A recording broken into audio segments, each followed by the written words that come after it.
सावन में रोपी है धान। अब रील बनावे वाली सावन में रोपी है धान। दिन भर जरई गाड़ी के लई है मेकअप के सामान। दिन भर जरई गाड़ी के लई है मेकअप के सामान।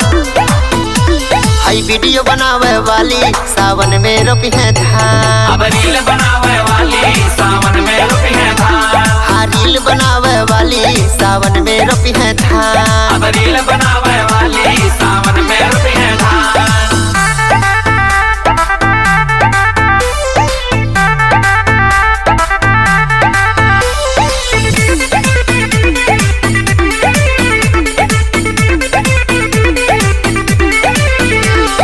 लगा के फिल्टर इंस्टा पे चेहरा खूब चमकावेली। लाख 2 लाख फॉलोवर लेके नखरा खूब देखावेली।